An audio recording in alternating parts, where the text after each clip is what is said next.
we are now at Mission Impossible Rogue Nation, the first film in the franchise to have a director that's actually stayed with the franchise ever since.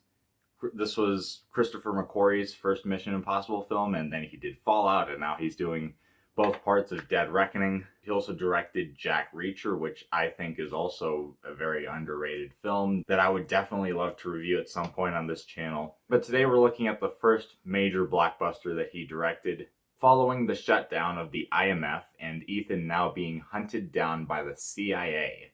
Ethan and his team must secretly fight a new terrorist group known as the Syndicate, an organization made up of rogue government agents from around the world. Since I've already talked about a lot of the stuff that I love, the tech and the action, I thought that for this one, since it is the first film that's actually kept a director, I actually wanted to kind of focus on that a bit. What I like doing whenever I'm looking at a new director is to pick out what is their style? What is it that they do that makes them unique? But what I noticed about Christopher McQuarrie's directing in this film, and I've also picked it up from Jack Reacher, that he goes for more simple scenes. These simple shots that are more personal, which the action is also at a smaller scale in this film. A more simpler scene where Ethan has to go underwater and hold his breath for like 3 minutes. I remember watching this scene, and for a bit, I actually tried holding my breath for a bit. And then you get this great motorcycle chase where there are some wide shots showing the extensiveness of this road and them having to swerve through cars. But there's a lot of shots in this sequence where it's just very close up on the people on these motorcycles. It's action that you feel very close to. Another thing that I noticed about Christopher McQuarrie is he prefers a lot of dark colors that don't really pop, they don't really stand out. There's nothing inherently beautiful about certain scenes, but it draws focus to this spy intrigue, to this espionage, to this dark syndicate story that's taking place, and that darker color palette really fits with all of that. Touching on that subject, this film is also great in how it follows up Ghost Protocol, where the IMF is still held responsible for the bombing of the Kremlin. Just all these connections that were started in Ghost Protocol and then are just followed up in this film, that it just delivers to a more fleshed out world.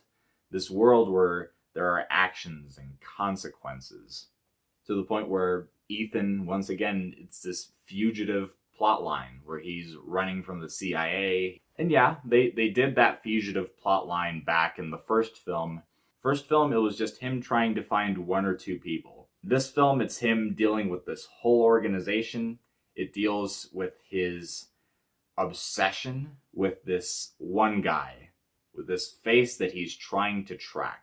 And it just adds to this character that as much as he's tried to just give himself to the mission, to the point where he's broken up with his wife. All these things that are telling him that he can't be emotionally attached to things, but he can't help it. The fact that this villain at the beginning just kind of sneaks up on him and kills this innocent person that is kind of insignificant, is just there to kind of help out, but she gets killed because of her ties to this agency. And just the shock of him realizing that he's up against this threat that doesn't really have limits. It turns on this protective side in him. And this film is one of the best representations of the great lengths that Ethan is willing to go to keep the people that he cares about safe. For as much as Tom Cruise is always going to be known for his stunts, always going to be known for his charisma, I think Ethan Hunt might be his best performance, his best character because of that. But speaking about his friends, once again, you get the addition of Benji in this film. It just keeps elevating him. He gets to do even more important stuff, that he actually gets kind of heroic. Now, you called me because you needed my help, and you still do. So I am staying. And that is all we are going to say about that. And just him and Ethan, they're this great duo in this film. And just this film has a shade of just kind of a buddy film, and I just loved it. But then you also get a new character like Ilsa Faust, played by Rebecca Ferguson, and she's a badass in this film, but also a very complex, interesting character, where for a while in the film, you don't know if she's a friend or if she's this enemy that our main characters should be very worried about. A lot of points, she's willing to help Ethan, but then there are points where she needs to double cross him. But what I really like about this character is that there's a subtle humanity that Rebecca Ferguson adds to this character, where even when she is betraying Ethan, you can tell in her expression that it's not what she wants to be doing. She's saved Ethan's life a couple of times and is starting to see him as a friend, is starting to see him as this person that she would maybe want to spend more time with and just have a separate life with. An interesting part of this character is that you could almost say, looking at her, that she's like a younger Ethan, that she's also looking to free herself, to have this life without secrets, without all this complexity. For as much as this series has introduced new characters in films and then just kind of not done anything with them after that, for example, Agent Carter from Ghost Protocol, I'm glad that they've actually incorporated this character again in subsequent movies. There is stuff there that this film scratches the surface of that I think would actually be very interesting to explore more. But then, of course, you gotta talk about the villains of this movie, the main threat, the Syndicate.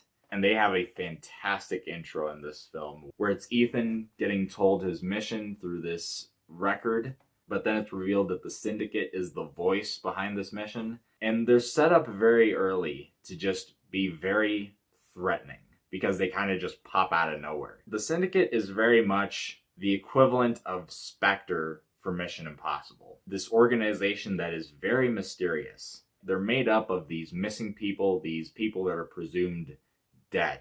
And just that simple fact alone adds to kind of this, I would say, ominous quality to this organization. But what is a great organization without a great head?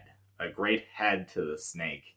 And Solomon Lane was a great choice for that. Through his voice, simple movements, he's a character that can be kind of menacing without really having to do that much at all. He's actually one of the most personal villains. Ethan saw him kill this woman in cold blood, and the ending is a very satisfying confrontation between these characters, where Ethan puts him in a box, just as he was in a box at the beginning, getting gassed. And what I like about this scene, and of course it was followed up in Fallout, is that you get the idea that it's not done with these characters. And I like that. Again, this franchise is varying with the villains. Some are good, some are not so great. He's one of the best, and in Fallout I'll get into another villain of this franchise that I really enjoy. In the end, another great Mission Impossible film. I do have one small gripe with, and that is that as far as just the straight action side of things, this is Christopher McQuarrie's first outing in this franchise, and him trying to figure out what he wants to do. The action in here is really good. There's not an action sequence in here that quite matches up with the bridge from Mission Impossible 3 or the Sandstorm car chase. Again, different action sequences, different director, different style, but the fact that he is able to expand on his directing and improve as a director going into Fallout. Looking at this film, it is a bit more simplistic in parts than I think it should be. But again, this film was just a great part one to everything Christopher McQuarrie would end up doing with this franchise. It might be up there in my top 3 favorites of this franchise so far. I'm going to give Mission Impossible Rogue Nation an A. So next up, of course, is the second to last edition of my review series, Mission Impossible Fallout. All I'm going to say is that I'm really excited to talk about that one. And again, if you like what you're seeing, make sure to subscribe, hit the bell for notifications. I've done a lot of videos on my channel during this summer. I've done an Indiana Jones review series. Mission Impossible now has a playlist with all 5 of these reviews. I've started a Christopher Nolan review series before Oppenheimer. If you're interested in any of that, make sure to stick around in the channel. Hit the like button, make sure to give me that support, and I'll see you guys next time.